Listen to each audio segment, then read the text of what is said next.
ইউরোপের মাঝে একটা ছোট্ট দেশ পাহাড়ের চূড়ায় অবস্থিত। জনসংখ্যা মাত্র ৩০,০০০। তবে এটি বিশ্বের সবচেয়ে পুরনো প্রজাতান্ত্রিক রাষ্ট্র, যেখানে আজও চালু আছে প্রাচীন নিয়ম আর আশ্চর্য কিছু ইতিহাস। চলুন ঘুরে আসি রহস্যে ঘেরা দেশ সান মেরিনো। সান মেরিনো হচ্ছে পৃথিবীর দক্ষিণে ইতালির ভিতরে অবস্থিত একটি ক্ষুদ্র রাষ্ট্র।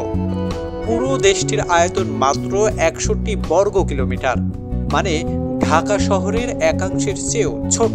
এই দেশটি কোনো সমুদ্র বা সীমান্ত ছাড়াই একটি স্বতন্ত্র রাষ্ট্র হিসেবে টিকে আছে প্রায় ১৭০০ বছর ধরে। সান মেরিনো শুরু হয় ৩০১ খ্রিস্টাব্দে। সেন্ট মেরিনো নামের একটি খ্রিস্টান পাথর কাটা শ্রমিক রোমান অত্যাচার থেকে পালিয়ে এই পাহাড়ে আশ্রয় নেন।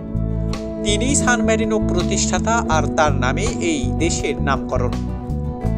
এ দেশটা কখনো কোনো যুদ্ধ জেতেনি, কারণ তারা শান্তিপূর্ণভাবে নিজেদের স্বাধীনতা ধরে রেখেছে কূটনৈতিক বুদ্ধিমত্তায়। আজও এই দেশটি দুজন ক্যাপ্টেন রেগেন্ট দ্বারা পরিচালিত হয়, যারা প্রতি ৬ মাস পরপর নির্বাচিত হন। এটা পৃথিবীর একমাত্র দেশ যেখানে এমন ব্যবস্থা রয়েছে।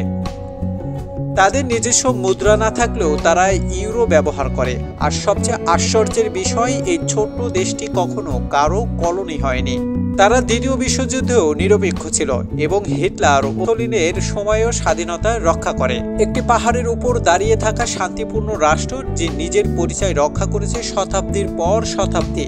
এই সান মেরিনো আমাদের শেখায় আয়তন বড় নয়, মন মানসিকতায় রাষ্ট্রের শক্তি। ভিডিওটি ভালো লাগলে লাইক, শেয়ার, সাবস্ক্রাইব করতে ভুলবেন না। আর কমেন্টে জানান পরবর্তী পর্বে কোন রহস্যময় দেশে ঘুরে আসবো।